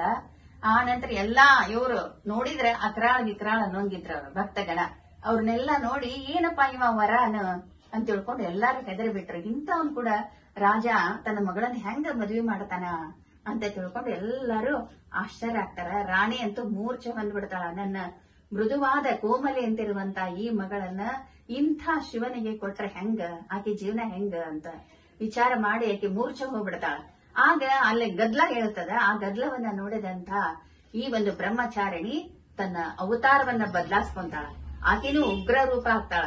ಹಿಂಗ ಇದು ಮಾಡ್ಕೊಂಡು ಸಿಂಹದ ಮೇಲೆ ಬಂದು ತನ್ನೆಲ್ಲಾ ಕೈಗಳಲ್ಲಿ ಆಯುಧ ಧರಿಸಿಕೊಂಡು ಆ ಚಂದ್ರನನ್ನ ಗಂಟೆ ಆಕಾರದ ಚಂದ್ರನನ್ನ ಹಣೆಯಲ್ಲಿ ಹಚ್ಕೊಂಡು, ಅಂದ್ರೆ ಆಕೆದು 3ನೇ ಕಣ್ಣದ. ಆ 3ನೇ ಕಣ್ಣಿನಿಂದ ಎಲ್ಲರನ್ನ ನೋಡುತ್ತಾ ಉಗ್ರವಾಗಿ ಆಕೆ ಶಿವನ ಹತ್ರ ಬರ್ತಾಳ. ಬಂದು ಇಬ್ರದು ರೂಪ ಅವಾಗ ಹೋಲ್ತದ. ಅವನು ಉಗ್ರ ಆಗಿರ್ತಾನ, ಇವರು ಉಗ್ರ ಆಗಿರ್ತಾರ. ಬಂದು ಆಕೆ ಹೇಳ್ತಾಳ ಶಿವನಿಗೆ, ಇಲ್ಲ ಈ ಮದುವೆಯೊಳಗಾಗಿ ಹೀಗ್ ಬರಬಾರ್ದು, ಎಲ್ಲರಿಗೂ ಗಾಬರಿ ಆಗ್ತದ, ಸಂತೋಷದಿಂದ ನೀವು ವೇಷ ಬದಲಾಯಿಸ್ಕೊಂಡು ಬರ್ರಿ ಅಂತ ಹೇಳಿ ಭಕ್ತಿಯಿಂದ ಬೇಡ್ಕೊಂತಾಳ. ಆಗ ಶಿವ ಆಕೆ ಭಕ್ತಿಗೆ ಮೆಚ್ಚಿ ಮತ್ತು ಸುಂದರವಾದಂತಹ ರೂಪವನ್ನು ಧರಿಸಿಕೊಂಡು ಎಲ್ಲಾ ದೇವಾನುದೇವತೆಗಳನ್ನ ಕರ್ಕೊಂಡು ಆತ ಬರ್ತಾನ. ಮತ್ತ ರಾಜ ಈಗಿನ್ನೂ ಅಲಂಕೃತ ಮಾಡ್ತಾರ. ಆ ನಂತರ ಸಂಭ್ರಮದಿಂದ ಅವರಿಬ್ಬರ ಮದುವೆ ಅಂತಕ್ಕಂಥದ್ದು ಆಗ್ತದ. ಈ ಚಂದ್ರಘಂಟಾ ದೇವಿ ಅಗ್ದಿ ಒಂದು ಧೈರ್ಯ ಮಾಡಿ ಶಿವನನ್ನ ಒಪ್ಪಿಸಿದ್ರಿಂದ, ಆಕೆನಲ್ಲಿ ಧೈರ್ಯ ಒಂದು ಸಾಹಸವನ್ನ ಕಂಡಿದ್ರಿಂದ ಭಕ್ತರಿಗೂ ಕೂಡ ಅಂತ ಧೈರ್ಯ ಸಾಹಸ ಒಂದು ಸಾಧನೆ ಮಾಡಬೇಕು ಅಂತಕ್ಕಂಥ ಛಲ ಬರ್ತದ ಅನ್ನುವ ಒಂದು ನಂಬಿಕೆಯಿಂದ ಈ ಒಂದು ಚಂದ್ರಘಂಟ. 4ನೇ ರೂಪ ಕೂಷ್ಮಾಂಡ ದೇವಿ. ಕೂಷ್ಮಾಂಡ ದೇವಿ ಹೆಂಗಿರ್ತಾಳಕ್ಕೆ? 8 ಕೈಗಳಿರ್ತಾವು. 8 ಕೈಗಳಲ್ಲಿ ವರಪ್ರಸಾದ. ಮುಖ ನಗು ಮುಖ, ಮಂದಹಾಸ ಬೀರ್ತಿರ್ತಾಳ. ಭಕ್ತರ ಮೇಲೆ ಬಹಳ ಪ್ರೀತಿ ಇರ್ತಾಳ. ಆ ನಂತರ ಆಕೆಗೆ ನಾರಿ ಶಕ್ತಿಯನ್ನ ಜಾಗೃತಗೊಳಿಸ್ತಾಳ. ಇವತ್ತ 4ನೇ ದಿನ ಆಕೆಗೆ ಕಿತ್ತಳೆ ಬಣ್ಣ ಅಂದ್ರೆ ಇಷ್ಟ. ಕಿತ್ತಳೆ ಬಣ್ಣದ ಸೀರೆಯನ್ನು ಉಟ್ಕೊಂಡು ಆಕೆಗೆ ಪೂಜಾ ಮಾಡಬೇಕು. ಆಮೇಲೆ ಬೆಲ್ಲದಿಂದ ಮಾಡಿದಂತಹ ಯಾವುದೇ ತಿನಿಸಿರಲಿ ಅದನ್ನ ನೈವೇದ್ಯ ಮಾಡಬೇಕು. ಆ ದೇವಿಯನ್ನ ಭಕ್ತಿಯಿಂದ ನಾವು ಭಜಿಸಿದ್ರೆ ನಮ್ಮಲ್ಲಿರ್ತಕ್ಕಂತ ಶೋಕ, ರೋಗ, ಕಠಿಣ ಪ್ರಸಂಗಗಳೆಲ್ಲ ಹೋಗಿ ನಮ್ಮ ಹತ್ರ ಸಂತೋಷ, ಆನಂದ ತುಂಬಿ ತುಳುಕ್ತದ. ನಮ್ಮೆಲ್ಲ ಸಂಕಲ್ಪಗಳು ಈಡೇರ್ತಾವ. ಹಾಗಾದ್ರೆ ಈ ಕೂಷ್ಮಾಂಡ ದೇವಿಯ ಒಂದು ಪವಾಡ ಏನು, ಆಕೆ ಯಾರು ಅನ್ನೋದನ್ನ ಈಗ ನೋಡೋಣ. ನೋಡಿ, ಒಮ್ಮೆ ಜಗತ್ತು ಎಲ್ಲ ಅಂಧಕಾರ ಆಗಿತ್ತಂತ. ಭಯಂಕರ ಅಂಧಕಾರ, ಏನೇನೋ ಕಾಣಬಲ್ದು. ಅಲ್ಲೆಲ್ಲ ಸೂರ್ಯನ ಶಕ್ತಿ ಹೋಗ್ಬಿಟ್ಟಿತ್ತು. ರಾಕ್ಷಸರ ಒಂದು ಆರ್ಭಟದಿಂದ ಅಲ್ಲೋಲ ಕಲ್ಲೋಲ ಆಗಿತ್ತು. ಅಂಥ ಒಂದು ಅಂಧಕಾರದ ಸಮಯದೊಳಗ ಕೂಷ್ಮಾಂಡ ದೇವಿ ಅಂದ್ರೆ ಆದಿಶಕ್ತಿ ದೇವಿನೇ ಕೂಷ್ಮಾಂಡ ರೂಪಳಾಗಿ, ಕೂ ಅಂದ್ರೆ ಒಂದು ಚಿಕ್ಕದು, ಕೂಷ್ಮ ಅಂದ್ರೆ ಅಲ್ಲಿ ಒಂದು ಶಕ್ತಿ, ಆಮೇಲೆ ಅಂಡ ಅಂದ್ರ ಒಂದು ಅಗ್ದಿ ಸಣ್ಣ ಅಂಡಾಣು, ಒಂದು ಚಿಕ್ಕ ಕಣದಿಂದ ಆಕೆ ಇಡೀ ವಿಶ್ವವನ್ನ ಸೃಷ್ಟಿ ಮಾಡ್ತಾಳ, ಬ್ರಹ್ಮಾಂಡವನ್ನ. ಆಮೇಲೆ ಕೂಷ್ಮಾಂಡ ಇನ್ನೂ ಒಂದು ಹೋಲಿಕೆ ಏನು ಅಂದ್ರೆ ಬೂದುಗುಂಬಳಕಾಯಿ. ಅಂದ್ರೆ ಪೃಥ್ವಿ ದುಂಡಗಿರ್ತದಲ್ಲ, ಆ ಬೂದುಗುಂಬಳಕಾಯಿ ಪೃಥ್ವಿಯನ್ನ ರಕ್ಷಿಸ್ಲಿಕ್ಕೆ ಕೂಷ್ಮಾಂಡ ದೇವಿ ಉದಯಾಗಿ ಸೃಷ್ಟಿ ಮಾಡ್ತಾ ಅಂತ. ಅವಾಗ ಬ್ರಹ್ಮ, ವಿಷ್ಣು, ಮಹೇಶ್ವರ ಇವರೆಲ್ಲರ ಸೃಷ್ಟಿಯಾಗಿ ಅವರಿಗೆ ಅವರವರ ಜವಾಬ್ದಾರಿಯನ್ನ ಆಕೆ ಹೇಳ್ಕೊಡ್ತಾಳ. ಹಿಂಗ ನೀನು ಬ್ರಹ್ಮ ಸೃಷ್ಟಿ ಮಾಡಪ್ಪ, ವಿಷ್ಣು ನೀ ಸ್ಥಿತಿ ಮಾಡು, ಶಿವ ನೀ ಲಯ ಮಾಡು ಅಂತ ಹೇಳಿ ಅವರವರ ಜವಾಬ್ದಾರಿಯನ್ನು ಅವರಿಗೆ ವಹಿಸಿಕೊಟ್ಟು ಆ ನಂತರ ಎಲ್ಲಾ ಸಕಲ ಋಷಿ ಮುನಿಗಳಿಗೆ ಅವರವರ ಕರ್ತವ್ಯಗಳನ್ನ ಹೇಳ್ತಾಳ. ನಾರಿ ಶಕ್ತಿಯನ್ನ ಜಾಗೃತಗೊಳಿಸ್ತಾಳ. ಅಂದ್ರೆ ಶಿವನಿಗೆ ಅರ್ಧ ನಾರೀಶ್ವರ ಅಂತ ಹೇಳ್ತಾಳ. ಶಿವ ಇಲ್ದ ಶಕ್ತಿ ಇಲ್ಲ, ಶಕ್ತಿ ಇಲ್ದ ಶಿವ ಇಲ್ಲ. ಅದಕ್ಕ ಶಿವ ಶಕ್ತಿ ಒಂದಾದಾಗ ಜಗತ್ತು ಒಂದು ಸಂತೋಷದಿಂದ ಇರ್ತದ. ಅದಕ್ಕ ಈ ಅರ್ಧನಾರೀಶ್ವರನಾಗುವಂತ ಶಿವನಿಗೆ ಹೇಳಿ ಆ ಒಂದು ನಾರಿ ಶಕ್ತಿಯ ಒಂದು ಚೈತನ್ಯವನ್ನ ಹೆಚ್ಚು ಮಾಡಿ ಆದಿಶಕ್ತಿ ದೇವಿ ಹೋಗ್ತಾಳ. ಆಕೆನೇ ಕೂಷ್ಮಾಂಡ ದೇವಿ ಅಂತ. 5ನೇದು ಸ್ಕಂದ ಮಾತಾ. ಸ್ಕಂದ ಮಾತಾನ ಹೆಂಗಿರ್ತಾಳ? 4 ಭುಜ ಇರ್ತಾವ. 4 ಭುಜದೊಳಗ 2ರೊಳಗ ಕಮಲ ಹಿಡ್ಕೊಂಡಿರ್ತಾಳ, 2 ಕೈಯೊಳಗ. 1ರೊಳಗ ಸ್ಕಂದನನ್ನ ಎತ್ಕೊಂಡಿರ್ತಾಳ, ಸ್ಕಂದನನ್ನ. ಆಮೇಲೆ 1 ಅಭಯ ಹಸ್ತ. ಹಿಂಗ 4 ಹಸ್ತಗಳಿರ್ತಾವ. ಸಿಂಹ ವಾಹನ ಇರ್ತಾಳ. ಆ ನಂತರ ಆಕೆಗೆ ಗುಲಾಬಿ ಹೂ ಅಂದ್ರೆ ಬಹಳ ಇಷ್ಟ. ಗುಲಾಬಿ ಬಣ್ಣದ ಒಂದು ಬಟ್ಟೆಯನ್ನ ಧರಿಸಿ ನಾವು ದೇವರನ್ನ ಭಕ್ತಿಯಿಂದ ಪೂಜಿಸ್ಬೇಕ. ಆಕೆಗೆ ಇದ ಪೂಜಿಸುವುದರಿಂದ ಇದು ಬಾಳೆಹಣ್ಣಿನ ಹಲ್ವಾ ಬಹಳ ಪ್ರೀತಿ ಅಂತಕಿ. ಬಾಳೆಹಣ್ಣಿನ ಹಲ್ವಾ ನೈವೇದ್ಯ ಮಾಡ್ಬೇಕು. ಸಂತಾನ ಭಾಗ್ಯ ಲಭಿಸ್ತದ. ಈ ದೇವಿಯನ್ನ ನಾವು ಪೂಜಿಸುವುದರಿಂದ ಸಂತಾನ ಭಾಗ್ಯ ಲಭಿಸ್ತದ. ಹಾಗಾದ್ರೆ ಈ ಸ್ಕಂದ ಮಾತಾ ಅಂದ್ರೆ ಯಾರು ಅದನ್ನ ನೋಡೋಣ. ಈಗ ಶಿವ ಪಾರ್ವತಿಯರ ಮದುವೆ ಆತು ಅಂತ ಹೇಳಿದ್ವಿ ನಾವು. ಮದುವೆ ಆದ್ಮೇಲೆ ಮತ್ತೆ ಎಷ್ಟೋ ವರ್ಷಗಳ ನಂತರ ಪುನಃ ಶಿವ ಏನ್ ಮಾಡ್ತಾನ? ತಪಸ್ಸಿಗೆ ಹೋಗ್ಬಿಡ್ತಾನ. ತಪಸ್ಸಿಗೆ ಹೋದಾಗ ಒಬ್ಬ ರಾಕ್ಷಸ ಬರ್ತಾನ, ತಾರಕಾಸುರ ಅಂತ. ಅವ ಭಯಂಕರ ದೇವತೆಗಳಿಗೆಲ್ಲ ಅಪಾರ ತೊಂದರೆ ಕೊಡ್ಲಿಕ್ಕೆ ಶುರು ಮಾಡ್ತಾನ, ತಾರಕಾಸುರ. ಅವ ಬ್ರಹ್ಮನ ಹತ್ರ ತಪಸ್ ಮಾಡಿ ಒಂದು ವರ ಕೇಳಿರ್ತಾನ. ಏನಂತ? ನನ್ಗ್ ಒಟ್ಟ ಸಾವು ಬರಬಾರದು. ಆಗ ಬ್ರಹ್ಮ ಹೇಳ್ತಾನ, ಇಲ್ಲಪ್ಪ, ಒಬ್ಬರಿಂದ ಆದ್ರೂ ಸಾವು ಬರ್ಲೇಬೇಕು, ವಿಧಿ ನಿಯಮ. ಹಾಗಾದ್ರೆ ಅವ ವಿಚಾರ ಮಾಡ್ತಾನ, ಶಿವ ಯಾವಾಗ್ಲೂ ತಪಸ್ಸಿಗೆ ಕೂತಿರ್ತಾನ, ಅದಕ್ಕೆ ಶಿವ ಪಾರ್ವತಿಯರ ಮಗ ಆಗೋದೇ ದುರ್ಲಭ. ಆ ಶಿವ ಪಾರ್ವತಿಯರ ಮಗನಿಂದ ನನಗೆ ಮರಣ ಅಂತ ಹೇಳ್ತಾನ. ಅದು ಸಂತೋಷದಿಂದ ಇರ್ತಾನ. ಅದಕ್ಕೆ ದರ್ಪದಿಂದ ಅಲ್ಲೆಲ್ಲಾ ದೇವತೆಗಳಿಗೆ ತೊಂದರೆ ಕೊಡಾಕ್ ಶುರು ಮಾಡ್ತಾನ. ಶಿವ ಅಂತ ಯೋಗ ನಿದ್ರೆಯೊಳಗ ಲೀನ ಆಗ್ಬಿಟ್ಟಿರ್ತಾನ, ಅವನು ಎಬ್ಸುದಕ್ಕಷ್ಟೇ ಇರುತ್ತ. ಅವಾಗ ಎಲ್ಲಾ ದೇವತೆಗಳು ವಿಚಾರ ಮಾಡಿ ಮನ್ಮಥನನ್ನ ಕರೀತಾರ. ಮನ್ಮಥ ಅಂದ್ರ ಕಾಮ. ಅವನ್ ಕರೆದು ಜಗತ್ತಿನ ಉದ್ಧಾರಕ್ಕಾಗಿ, ನೀ ಎಲ್ಲರನ್ನ ರಕ್ಷಿಸುವುದಕ್ಕಾಗಿ ಏನ್ ಮಾಡ್ಬೇಕು? ಅವ ಎಲ್ಲಾ ಅಷ್ಟ ದಿಕ್ಪಾಲಕರನ್ನ ಬಂಧಿಸ್ಬಿಟ್ಟಿರ್ತಾನ. ಎಲ್ಲಾ ಹಗಲು ರಾತ್ರಿಗಳು ಸಮಸ್ಯೆ ಆಗಿರ್ತಾವ. ಋಷಿ ಮುನಿಗಳಿಗೆ ತೊಂದರೆ ಆಗಿರ್ತದ, ದೇವತೆಗಳಿಗೆ ತೊಂದರೆ ಆಗಿರ್ತದ. ಅದಕ್ಕೆ ಹಾಗಾದ್ರೂ ಮಾಡಿ ಕಾಪಾಡಪ್ಪ ಅಂತ ಹೇಳಂದಾಗ ಮನ್ಮಥ ಆಯ್ತು ಅಂತ ಹೇಳಿ ತನ್ನ ಒಂದು ಪುಷ್ಪ ಬಾಣವನ್ನ ಬಿಟ್ಟು ಶಿವನ ತಪಸ್ಸನ್ನ ಕೆಡಿಸ್ತಾನ. ಪುಷ್ಪ ಬಾಣ ಅಂದ್ರೆ ಶಿವನಲ್ಲಿ ಕಾಮಗುಣ ಉಂಟು ಮಾಡುವಂತೆ ಆ ಒಂದು ಬಾಣವನ್ನ ಬಿಡ್ತಾನ. ಅವಾಗ ಶಿವ ಎಚ್ಚರಾಗ್ತಾನ. ಓ, ನನ್ನ ಯೋಗ ನಿದ್ರೆಯನ್ನು ಕೆಡಿಸಿದ್ನಲ್ಲ ಅಂತ ತಿಳ್ಕೊಂಡು ಅವ ಯಾರು ಏನು ಅಂತ ನೋಡೋದಿಲ್ಲ. ತನ್ನ 3ನೇ ಕಣ್ಣನ್ನ ತೆಗೆದ್ ಬಿಡ್ತಾನ. 3ನೇ ಕಣ್ಣು ಅಂದ್ರೆ ಬೆಂಕಿದ. ಆ ಶಿವನ 3ನೇ ಕಣ್ಣಿನಿಂದ ಬೆಂಕಿ ಹೋಗಿ ಆ ಕಾಮನನ್ನ ಸಂಪೂರ್ಣ ಸುಟ್ಟು ಬಿಡ್ತದ. ನೋಡ್ರಿ, ಪಾಪ ಲೋಕೋದ್ಧಾರಕ್ಕಾಗಿ ಆತ ಮಾಡಿರ್ತಾನ.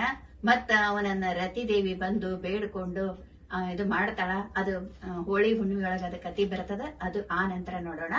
ಈಗ ಶಿವ ಪಾರ್ವತಿಯರ ಒಂದು ಮಗ ಆಗ್ಬೇಕಾಗಿರ್ತದ. ಅವಾಗ ಎಲ್ಲಾ ದೇವತೆಗಳು ತಾರಕಾಸುರನ ವಧೆಗಾಗಿ ನಿಮ್ ಮಗ ಆಗ್ಲೇಬೇಕು ಅಂತ ಬೇಡ್ಕೊಂಡಾಗ ಆಯ್ತು ಅಂತ ಅವರಿಬ್ರು ಹೋಗ್ತಾರ. ಹೋಗಿ ಅವರಿಬ್ಬರ ಮಿಲನದಿಂದ ಆಕಿ ಗರ್ಭಿಣಿ ಆಗ್ತಾಳ. ಆದ್ರ ಆ ಒಂದು ಇದು ಏನಿರ್ತದೆ ಅಂದ್ರೆ ಒಳಗಿರ್ತಕ್ಕಂತ ಪಿಂಡ ಭಯಂಕರ ಉಷ್ಣತೆಯಿಂದ ಕೂಡಿರ್ತೈತೆ. ಅದನ್ನ ಆಕೆಗೆ ಸಹಿಸೋದಾಗೋದಿಲ್ಲ. ಪಾರ್ವತಿಗೆ ಆ ಉಷ್ಣತೆಯನ್ನ ತನ್ನ ಒಡಲಲ್ಲಿ ಇಟ್ಕೊಳ್ಳೋದಾಗೋದಿಲ್ಲ. ಅವಾಗ ಆಕಿ ಏನ್ ಮಾಡ್ತಾಳ? ಗಂಗಾ ನದಿಯೊಳಗ ಅದನ್ನ ಬಿಟ್ಟು ಬಿಡ್ತಾಳ. ಅವಾಗ ಗಂಗಾದೇವಿ ಆ ಪಿಂಡವನ್ನ ರಕ್ಷಿಸಿ ಅದನ್ನ ನೀರಿನೊಳಗನ ಕಾಪಾಡದಾಗ ಅಲ್ಲೇ 6 ಜನ ಕೃತಿಕಿಯರು ಅಂತ ಇರ್ತಾರ. ಅವ್ರು ದಿನಾಲು ಆ ನದಿಗೆ ಸ್ನಾನಕ್ಕಾಗಿ ಬರ್ತಿರ್ತಾರ. ಅವರು ನೋಡ್ತಾರ. ನೋಡಿ ಗಂಗಾದೇವಿ ಕೇಳ್ಕೊಂಡು ನಾವು ಜೋಪಾನ ಮಾಡ್ತೀವಿ ಅಂತ ಹೇಳಿ ಆ ಒಂದು ಪಿಂಡವನ್ನ ತೆಗೆದುಕೊಂಡು ಹೋಗ್ತಾರ. ಅವರಿಂದ ಆ ಪಿಂಡದಿಂದ 6 ಮಕ್ಕಳು ಬಿಡ್ತಾರ. 6 ಮಕ್ಕಳು ಬಿಡ್ತಾರ. ಅವ್ರು 6 ಮಂದಿ ಕೃತಿಕೆಯರು, ನಾವು ತಾಯಿಯರು ಅಂತ ಹೇಳಿ ಆ ಮಗುವನ್ನ ಜೋಪಾನ ಮಾಡ್ತಾರ. ಹೀಗೆ 1 ವರ್ಷ ಹಿಂಗ ಹೋಗ್ತಾರ. ಹೋದ್ಮೇಲೆ ಪಾರ್ವತಿ ದೇವಿಗೆ ಗಂಗಾದೇವಿ ಕೇಳ್ತಾರ, ನನ್ ಮಗು ಎಲ್ಲಿದ? ಅವಾಗಿಲ್ಲ, ಅವ್ರ ಕೃತಿಕೆಯರು ಜೋಪಾನ ಮಾಡ್ಲಿಕ್ಕತ್ತಾರ. ಅವಾಗ ಆಕಿ ಅಲ್ಲಿ ಹೋಗ್ತಾಳ. ಇಲ್ಲ ನನ್ ಮಗನ್ ಕೊಡ್ರಿ ಅಂತ ಹೇಳಿ ಆ 6 ಮಕ್ಕಳನ್ನ ಹಿಂಗ ಕೂಡಿಸಿ ಅಪ್ಕೊಂತಾಳಕಿ. ಅಪ್ಕೊಂಡ್ಕೊಳ್ಳೆ 6 ದೇಹ ಹೋಗಿ ಒಂದ ದೇಹ ಆಗತ್ತ. ಆದ್ರ ಮುಖಗಳು 6 ಆಗ್ತಾವ. 6 ಮುಖವುಳ್ಳ ಷಣ್ಮುಖ ಅಂತ ಕರೀತಾರ. ಷಣ್ಮುಖ ಅಂತ ಕರೀತಾರ. ಅವನಿಗೆ ಸ್ಕಂದ ಅಂತ ಕರೀತಾರ. ಅವನಿಗೆ ಇನ್ನೊಂದ್ ಹೆಸರು ಸುಬ್ರಹ್ಮಣ್ಯ ಅಂತ ಕೂಡ ಕರೀತಾರ. ಹಿಂಗ ಆ ಒಂದು ಇವನ್ ಕೃತಿಕೆಯರು ಜೋಪಾನ ಮಾಡಿದ್ದಕ್ಕೆ ಅವನ ಹೆಸರು ಕಾರ್ತಿಕೇಯ ಅಂತ ಕೂಡ ಬಂತು. ಆ ಕಾರ್ತಿಕೇಯನನ್ನ ಕರೆದುಕೊಂಡು ಬಂದು ಪಾರ್ವತಿ ಎಲ್ಲಾ ರೀತಿ ಅವನಿಗೆ ಯುದ್ಧ ಕಲೆಯನ್ನ ಹೇಳ್ಕೊಡ್ತಾಳ. ಹಿಂಗ ತಾರಕಾಸುರ ಹೆಂಗದನ, ಏನದನ, ಅವನ್ ಹೆಂಗ ಸೋಲಿಸ್ಬೇಕು, ಹೆಂಗ್ ಕೊಲ್ಲಬೇಕು ಅಂತಕ್ಕಂತ ಒಂದು ಯುದ್ಧ ವಿದ್ಯೆಯನ್ನ ಆತನಿಗೆ ಬೋಧಿಸಿ ಅವನನ್ನ ತಯಾರು ಮಾಡಿ ಅಷ್ಟು ಸಣ್ಣ ವಯಸ್ಸಿನೊಳಗನ ಒಂದ್ 7-8 ವರ್ಷದ ಹುಡುಗ ಆಗೋದ್ರೊಳಗ ಅವನ ಯುದ್ಧ ಕಲೆಯನ್ನ ಕಲಿಸಿ ಆ ತಾರಕಾಸುರನನ್ನ ಯುದ್ಧ ಮಾಡ್ಲಿಕ್ಕೆ ಹಚ್ತಾಳ. ಇಬ್ಬರ ನಡುವೆ ಘೋರ ಯುದ್ಧ ನಡೆದು ತಾರಕಾಸುರ ಮರಣ ಹೊಂತಾನ. ಅದಕ್ಕ ಆಕೆಗೆ ಸ್ಕಂದನಿಂದ ಅವನಿಗೆ ಮರಣ ಆಯ್ತು. ಹಾಗಾದ್ರೆ ಸ್ಕಂದನನ್ನ ತಯಾರು ಮಾಡೋದಕ್ಕೆ ಯಾರು ಅಂದ್ರೆ ಪಾರ್ವತಿ ದೇವಿ. ಅದಕ್ಕೆ ಆಕೆಗೆ ಸ್ಕಂದ ಮಾತಾ ಅಂತ ಕರೀತಾರೆ. ಹೀಗಾಗಿ ಲೋಕ ಎಲ್ಲ ಅವಾಗ ಸಂತೋಷ ಆನಂದದಿಂದ ಆಗ್ತದ. ದೇವತೆಗಳೆಲ್ಲ ಆನಂದ ಬಾಷ್ಪ ಸುರಿಸ್ತಾರ, ಸ್ಕಂದ ಮಾತೆಗೆ ನಮಿಸ್ತಾರ. ಅಂತ ಒಂದು ಸ್ಕಂದ ಮಾತೆಗೆ ನಾವೆಲ್ಲರೂ ನಮಿಸೋಣ. 6ನೇ ರೂಪ ಕಾತ್ಯಾಯಿನಿ ಅಂತ. ಕಾತ್ಯಾಯಿನಿ ದೇವಿ ಪಾರ್ವತಿಯ ರೂಪ. ಆ ಕಾತ್ಯಾಯಿನಿ ಹೆಂಗಿರ್ತಾಳ? ಆಕೆಗೆ ಕೆಂಪು ಬಣ್ಣದ ಸೀರೆ ಅಂದ್ರೆ ಬಹಳ ಇಷ್ಟ. ಆ ನಂತರ ಕೆಂಪು ಬೆಲ್ಲದ ತಿನಿಸು ಅಂದ್ರೆ ಬಹಳ ಇಷ್ಟ. ಆಕೆಗೆ ನಾವು ವೀಳ್ಯದೆಲೆ ಅರ್ಪಣೆ ಮಾಡ್ಬೇಕು. ಆ ನಂತರ ಆಕೆನೂ ಕೂಡ ಸಿಂಹ ವಾಹಿನಿಯಾಗಿ 4 ಕೈಗಳುಳ್ಳ ಒಂದು ಆಯುಧವನ್ನ ಧರಿಸಿಕೊಂಡು ಭಕ್ತರಿಗೆ ಇದು ಮಾಡ್ತಾಳ. ಆಕೆ ರಾಕ್ಷಸರ ಮರ್ದನಕ್ಕಾಗಿನೇ ಈ ಕಾತ್ಯಾಯಿನಿ ರೂಪ ಧರಿಸಿರ್ತಾಳ. ಕಾತ್ಯಾಯಿನಿ ಅಂತ ಯಾಕೆ ಹೆಸರು ಬಂತು? ಕಾತ್ಯಾಯನ ಅಂತ ಒಬ್ಬ ಋಷಿ ಇರ್ತಾನ. ಅವ ಪಾರ್ವತಿ ದೇವಿಯನ್ಗೆ ಕುರಿತು ತಪಸ್ ಮಾಡಿರ್ತಾನಂತ. ಮಾಡಿ ಏನ್ ಬೇಕು ಅಂದಾಗ ನೀನೇ ನನ್ನ ಮಗಳಾಗಿ ಹುಟ್ಟಬೇಕು, ನಿನ್ನನ್ನ ನಾನು ಮಗಳಾಗಿ ಪಡಿಬೇಕನ್ನೋದ ನನ್ನ ಆಶಯ ಅಂತ ಹೇಳ್ತಾನ. ಅವಾಗ ಆತನ ತಪಸ್ಸಿಗೆ ಮೆಚ್ಚಿದಂತ ಪಾರ್ವತಿ ದೇವಿ ಅವನಿಗೆ ಮಗಳಾಗಿ ಹುಟ್ಟತಾಳ. ಆ ಕಾತ್ಯಾಯಿನ ಋಷಿಯ ಮಗಳಾಗಿದ್ದರಿಂದ ಪಾರ್ವತಿಗೆ ಕಾತ್ಯಾಯಿನಿ ಅಂತ ಹೆಸರು ಬಂತು. ಆಮೇಲೆ ಮಹಿಷಾಸುರ ಮರ್ದನ ಮಾಡ್ಲಿಕ್ಕೆ ಅಂತ ಹೇಳಿದ್ವಲ್ಲ ಆಗ್ಲೇ, ಆ ಮಹಿಷಾಸುರ ಸೈನ್ಯ ಬಹಳ ದೊಡ್ಡದಿರ್ತೈತೆ, ಎಷ್ಟೋ ಅಕ್ಷೋಣಿ ಸೈನ್ಯ ಇರ್ತದ. ಅವಾಗ ಈ ಕಾತ್ಯಾಯಿನಿ ರೂಪದಲ್ಲಿ ಅವರ ಶಿಷ್ಯರಾದಂತ ಚಿಕ್ಸುರ, ರುದ್ರಗ್ರ, ರಸಿಲೋಮ, ಬಿಡಾಲ ಅಂತಕ್ಕಂತ ರಾಕ್ಷಸರನ್ನೆಲ್ಲ ಕಾತ್ಯಾಯಿನಿ ರೂಪದಲ್ಲಿ ಸಂಹಾರ ಮಾಡಿ ಅಪಾರ ಸೈನ್ಯವನ್ನ ನಾಶ ಮಾಡ್ತಾಳ. ಆ ಒಂದು ದೇವಿ ನಾವು ಭಜಿಸಿದ್ರೆ ಧರ್ಮ, ಅರ್ಥ, ಕಾಮ, ಮೋಕ್ಷ ಅಂತಕ್ಕಂಥದ್ದು ದೊರೀತದ. ನಾವು ಧರ್ಮದಿಂದ ನಡಿತೀವಿ, ಆರ್ಥಿಕ ಸಂಪತ್ತು ದೊರೀತದ, ಆ ನಂತರ ಮೋಕ್ಷ ದೊರೀತದ, ಆಮೇಲೆ ಕಾಮನ ಸಿದ್ಧಿನೂ ಆಗ್ತದ. ಹಿಂಗ ಸರ್ವ ಸಂಪತ್ತು ದೊರೀತದ. ಆದ ಕಾರಣ ನಾವೆಲ್ಲರೂ ಭಕ್ತಿಯಿಂದ ಕಾತ್ಯಾಯಿನಿ ದೇವಿಯನ್ನ ಭಜಿಸೋಣ. 7ನೇದು ಕಾಳರಾತ್ರಿ ಅಂತ. ಕಾಳಿಕಾ ದೇವಿಯ ಒಂದು ಅವತಾರ. ಆಕೆ ನೋಡ್ರಿ ಕತ್ತೆ ವಾಹನ ಮಾಡ್ಕೋತಾಳ, ಅಕರಾಳ ವಿಕರಾಳ ಇದ್ರೊಳಗ ಇರ್ತಾಳ. ಆಮೇಲೆ ರುಂಡ ಮಾಲೆಯನ್ನ ಧರಿಸ್ಕೋತಾಳ. ಅಗ್ರಿ ಕರೇ ಬಣ್ಣದವಳ ಆಗ್ತಾಳ. ಅತಿ ಕಪ್ಪು ಬಣ್ಣದ ದೇವಿಯಾಗಿ ನೋಡ್ಲಿಕ್ಕೆ ಭಯಾನಕವಾಗಿ ಆಗ್ತಾಳ. ಕಾಳಿಕಾ ದೇವಿಯ ಒಂದು ರೂಪ ಆಗಿ ಒಂದು ರುಂಡ ಮಾಲೆಯನ್ನ ಹಾಕೊಂಡು ಹೆದರಿಕೆ ಬರತಕ್ಕಂತ ಒಂದು ರೂಪದಿಂದ ಆಕೆ ಬರ್ತಾಳ. ಆಕೆಗೆ ರಾಕ್ಷಸರ ವಧೆ ಮಾಡಬೇಕಾಗಿರ್ತೈತಿ. ಅದಕ್ಕೆ ಇಂತ ಒಂದು ವೇಷವನ್ನ ಧರಿಸ್ಕೊಂಡು ಬಂದು ಅಲ್ಲೇ ಶುಂಭ, ನಿಶುಂಭ ಹೆಸರು ಕೇಳಿದ್ನು, ಶುಂಭ ನಿಶುಂಭರ ವಧೆ ಮಾಡ್ತಾಳ. ಅದಕ್ಕಿಂತ ಮೊದ್ಲ ಅವರ ಶಿಷ್ಯ ಒಬ್ಬ ಇರ್ತಾನ. ಅವ್ರ ಇಬ್ರು ಮೊದ್ಲ ಚಂಡಮುಂಡರು ಬರ್ತಾರ. ಆ ಚಂಡಮುಂಡರನ್ನ ಕೊಂದು ಚಾಮುಂಡಿ ಅಂತ ಹೆಸರಾಗ್ತಾಳ. ಚಾಮುಂಡಿ ದೇವಿ ಮೈಸೂರೊಳಗ ವಾಸವಾಗಿದ್ದಾಳೆ. ಚಾಮುಂಡಿ ದೇವಿ ಆಗ್ತಾಳ. ಆ ನಂತರ ಒಬ್ಬ ರಕ್ತ ಬೀಜ ಅಂತ ಬರ್ತಾನ.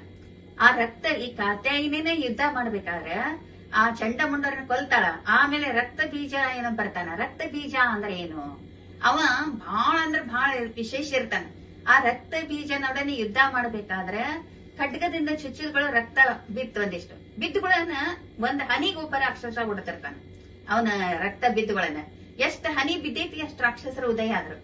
ಅವಾಗ ದೇವಿಗೆ ಆಶ್ಚರ್ಯ ಆಯ್ತು. ಏನಪ್ಪಾ ಅವನಿಗೆ ವರ ಇರ್ತದ, ಅವನ ಒಂದು ರಕ್ತ ಹನಿ ನೆಲದ ಮೇಲೆ ಬಿತ್ತಂದ್ರ ಮತ್ತೊಬ್ಬ ರಾಕ್ಷಸ ಅವನಷ್ಟೇ ಬಲಶಾಲಿಯಾದಂತ ರಾಕ್ಷಸ ಹುಟ್ಟತಾನ ಅಂತ ಇರ್ತದ. ಹಂಗಾಗಿ ಈ ರಾಕ್ಷಸರೆಲ್ಲ ಹುಟ್ಟಾಕತ್ಕೊಳ್ಳಿ ಆಕೆಗೆ ಗಾಬರಿ ಆಯ್ತು. ಹೆಂಗ್ ಮಾಡ್ಬೇಕು? ಅವಾಗ ಈ ಕಾಳಿಕಾ ಅವತಾರ ತಾಳಿದ್ಲಕ್ಕಿ ಏಕದಮ್ ಉಗ್ರ ರೂಪ ತಾಳಿ ಒಂದು ಭಯಂಕರವಾದಂತ ಒಂದು ಧ್ವನಿಯಿಂದ ರುಂಡಮಾಲೆಯನ್ನ ಧರಿಸಿಕೊಂಡು ಕೈಯೊಳಗ ಕಡ್ಗಾಲನ್ನೆಲ್ಲ ಹಿಡ್ಕೊಂಡು ಆಕೆ ನಾಲಿಗೆಯನ್ನ ಚಾಚಿ ಅವನ ರಕ್ತ ಹಿಂಗ ಚುಚ್ಚದಕ್ಕೆನ ಅದು ಬೀಳುದ್ರಾಗ ಆ ರಕ್ತ ನೆಕ್ಕತಿರ್ತಾಳ. ಹಿಂಗ ಮಾಡಿ ಅವನ ದೇಹದ ಸಂಪೂರ್ಣ ರಕ್ತವನ್ನ ಕಾಳಿಕಾದೇವಿ ನುಂಗುತ್ತಾಳೆ. ಇಷ್ಟು ಉಗ್ರ ಆಗ್ತಾಳಕಿ, ಭಯಂಕರ ಉಗ್ರ ಆಗ್ತಾಳ ಕಾಳಿಕಾದೇವಿ. ಆಗ ಅವ ಏನಾಗ್ತಾನ, ಸಾಯ್ತಾನ. ಯಾರು? ರಕ್ತ ಬೀಜಾಸುರ ಅಂತಕ್ಕಂತ ರಾಕ್ಷಸ ಅವನ ಮರಣ ಹೊಂತಾನ. ಅವಾಗ ಆಕಿ ಅಷ್ಟು ಉಗ್ರ ರೂಪ ಇರ್ತಾಳ. ಆ ಉಗ್ರ ರೂಪದಿಂದ ಆಕಿಗೆ ಎಲ್ಲಾರು ಯಾರು ಕಾಣವಲ್ರಂತ, ಎಲ್ಲಾರು ರಾಕ್ಷಸರಂಗ ಕಾಣಕತ್ತಾರಂತ. ಅವಾಗ ಆಕಿ ಅಲ್ಲಿರ್ತಕ್ಕಂತ ಅವರ ಇವರಾದಂತ ನಿಶುಂಭನನ್ನ ಕೊಲ್ತಾಳ. ಆಮೇಲೆ ಶುಂಭನನ್ನ ಕೊಲ್ತಾಳ. ಅವ್ರೆಲ್ಲಾರು ಕೊಂದ ಮೇಲೆ ಇನ್ನೂ ರಾವ್ ಇರ್ತೈತೆ ಆಕೆಗೆ. ಅವಾಗ ಎಲ್ಲಾ ದೇವತೆಗಳು ಬಂದು ಆ ಕಾಳಿಕಾದೇವಿಯನ್ನ ಸ್ತುತಿ ಮಾಡ್ತಾರ. ಆ ಸ್ತುತಿ ಮಾಡ್ಕೊಂತ ಹೋದಾಗ ಶಿವನು ಬಂದು ಆಕೆಯ ಒಂದು ಉಗ್ರ ರೂಪದವನ್ನ ತಾಳಾರ್ದ ಅಡ್ಡ ಮಕ್ಕೊಂತಾನ. ಅವಾಗ ಅವನನ್ನ ನೋಡಿದಾಗ ಆಕೆಗೆ ತನ್ನ ನಿಜ ರೂಪ ನೆನಪಾಗುತ್ತಂತ. ಅಷ್ಟು ಉಗ್ರ ಆಗ್ಬಿಟ್ಟಿರ್ತ ಅಂತಕ್ಕೆ ತನ್ನ ಕಾತ್ಯಾಯಿನಿ ರೂಪನ ನೆನಪಾರಿ ಆಕೆ ಅಷ್ಟು ಕಾಳಿಕಾದೇವಿ ಆಗಿರ್ತಾಳ. ಅವಾಗ ಶಾಂತಳಾದಂತ ದೇವಿ ಬನ್ನಿ ಗಿಡದೊಳಗ ಹೋಗಿ ವಾಸ ಆಗ್ತಾಳಂತ. ಅದಕ್ಕೆ ಬನ್ನಿ ಗಿಡದ ಪೂಜೆಯನ್ನ ಮಾಡ್ಬೇಕು. ಈ 9 ದಿನಗಳವರೆಗೆ ಮುತ್ತೈದೆಯರು ನಸುಕಿನ ಒಂದು ಕಾಲದೊಳಗ ಹೋಗಿ 16 ತರದ ಒಂದು ಇದರಿಂದ ಪೂಜಾ ಮಾಡಿ 9 ಪ್ರದಕ್ಷಿಣೆಯನ್ನ ಮಾಡಿ ಅಲ್ಲೇ ತುಪ್ಪದ ಆರತಿ, ಕರ್ಪೂರ ಆರತಿ ಮಾಡಿ ದೇವಿಯನ್ನ ಬೇಡಿಕೊಂಡ್ರ ಅವರ ಇಷ್ಟಾರ್ಥಗಳೆಲ್ಲ ಈಡೇರ್ತಾವ. ಅದಕ್ಕ ಈ ಒಂದು ನವರಾತ್ರಿಯೊಳಗ 9 ದಿನಗಳ ಕಾಲ ಇನ್ನೂ ನಸುಕನಾಗ ನಕ್ಷತ್ರ ಇರಬೇಕು. ಅವಾಗನ ಈ ಬ್ರಾಹ್ಮಿ ಮುಹೂರ್ತದೊಳಗ ಹೋಗಿ ಈ ಬನ್ನಿ ಮಹಾಂಕಾಳಿಯ ಒಂದು ಆರಾಧನೆ ಮಾಡ್ಬಿಟ್ರೆ ಅವ್ರ ಸಂಕಷ್ಟಗಳು ಈಡೇರ್ತಾವ. ಅದಕ್ಕೆ ಕಾಳಿಕಾದೇವಿ ಈಗಲೂ ಕೂಡ ಯಾವಾಗ್ಲೂ ಈ ಒಂದು ಬನ್ನಿ ಗಿಡದಾಗ ಇರ್ತಾಳ. ಅದಕ್ಕೆ ಹೆಸರು ಬನ್ನಿ ಮಹಾಂಕಾಳಿ ಅಂತ ಕೂಡ ಕರೀತಾರ. ಆಮೇಲೆ ಆಕೆ ನಿಜ ಸ್ಥಿತಿಗೆ ಬರ್ಬೇಕಾರ ಮತ್ತೆ ಎಷ್ಟೋ ಸಮಯ ಹಿಡೀತದ. ಈಗ 8ನೇ ಅವತಾರ ಮಹಾಗೌರಿ ಅಂತ.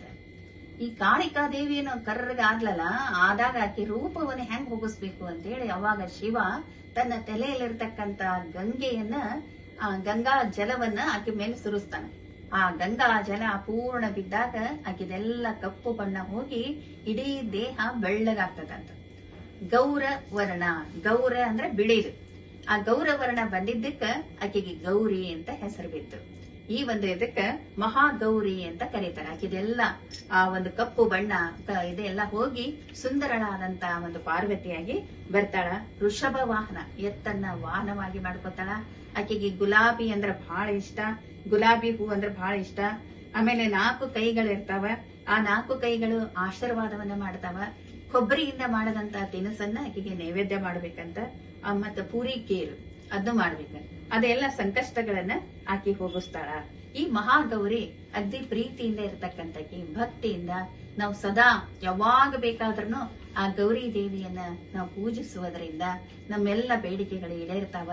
ನಾವು ಈಗ ಗಣಪತಿ ಇಟ್ಟಾಗ ಮೊದಲು ಗೌರಿ ಪೂಜೆ ಅಂತ ಮಾಡ್ತೀವಿ. ಆ ಗೌರಿ ದೇವಿ ವರ್ಷಕ್ಕೊಮ್ಮೆ ಇಲ್ಲ ತವರು ಮನಿ ಅಂತ ಹೇಳಿ ಭೂಲೋಕಕ್ಕೆ ಬರ್ತಾ ಅಂತ ಬಂದು ಎಲ್ಲಾ ಭಕ್ತರ ಮನೆಯೊಳಗ ಬಂದು ಆಕೆ ಪೂಜೆಯನ್ನ ಸ್ವೀಕಾರ ಮಾಡಿ ಸಂತುಷ್ಟಳಾಗಿ ಹೋಗ್ತಾಳ ಅಂತಕ್ಕಂತ ಒಂದು ಪ್ರತೀತಿ ಐತಿ. ಅಂತ ಮಹಾಗೌರಿಯನ್ನ ನಾವೆಲ್ಲರಿಗೂ ಮಾಡೋಣ.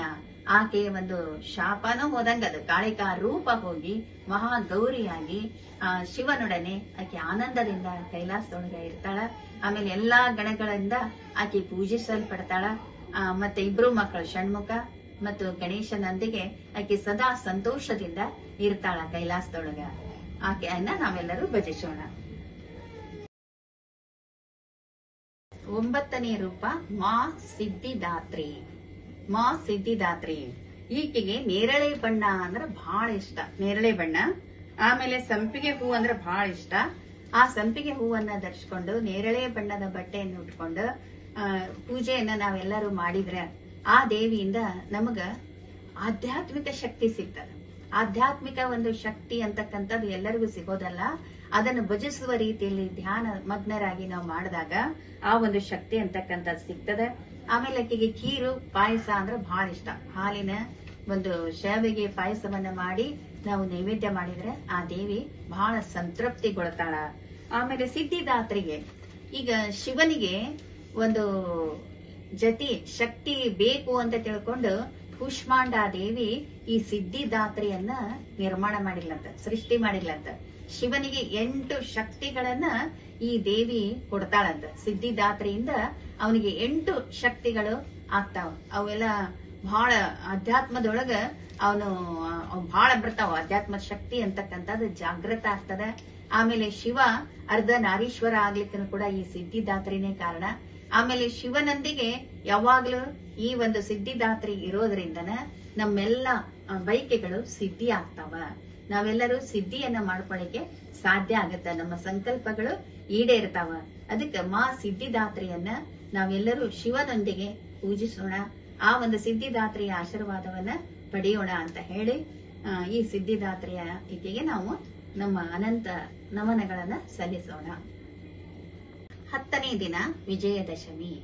ಈಗ ನೋಡ್ರಿ, ಪಾರ್ವತಿಯ 9 ರೂಪಗಳನ್ನ ನಾವು ನೋಡಿದ್ವಿ.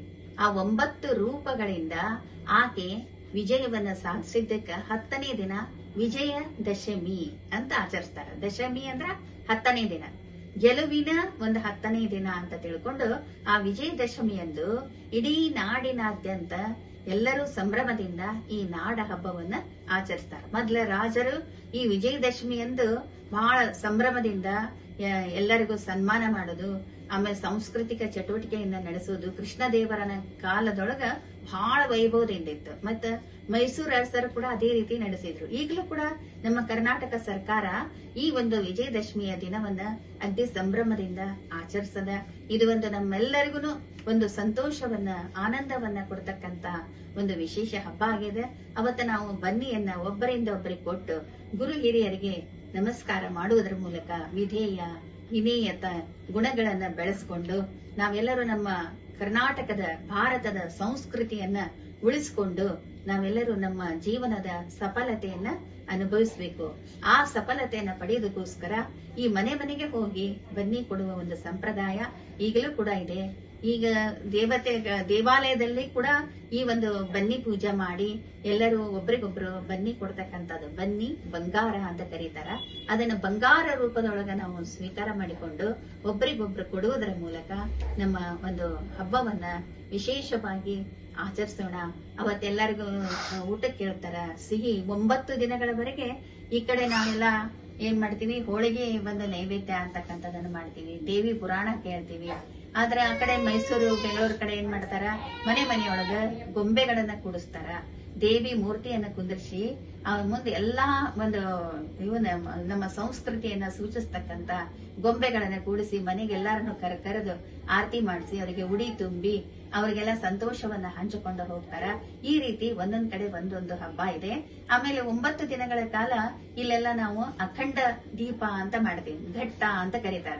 ಆ ಘಟ್ಟವನ್ನ ಹಾಕಿ ದೇವಿ ಪುರಾಣವನ್ನ ಹಾಕ್ತಾ ಇರ್ತೀವಿ. ಕೆಲವ್ರ ಮನೆಯೊಳಗ 9 ದಿನದ ಘಟ್ಟ ಇರ್ತದ, ಕೆಲವ್ರ ಮನೆಯೊಳಗ 1 ದಿನ ಇರ್ತದ. ಅವ್ರವ್ರ ಮನಿ ಪದ್ಧತಿಗೆ ಅನುಸಾರವಾಗಿ ಅಖಂಡ ದೀಪವನ್ನು ಕೂಡ ನಾವು ಕಾಯ್ದುಕೊಂಡು ಪೂಜೆಯನ್ನ ಮಾಡಿಕೊಂಡು ದೇವಿಯ ಕೃಪೆಯನ್ನ ಪಡೆಯೋಣ ಅಂತ ಹೇಳ್ತಾ, ಈ ದೇವಿಯ ಒಂದು ಕಥೆಯನ್ನ ಹೇಳತಕ್ಕಂತ ಒಂದು ಸುಯೋಗ ನನಗೆ ಬಂದಿದೆ. ಅದು ನನ್ನ ಪೂರ್ವ ಜನ್ಮದ ಪುಣ್ಯ ಅಂತ ಹೇಳಿ ನನ್ನ 2 ಮಾತುಗಳನ್ನು ಮುಗಿಸ್ತೇನೆ.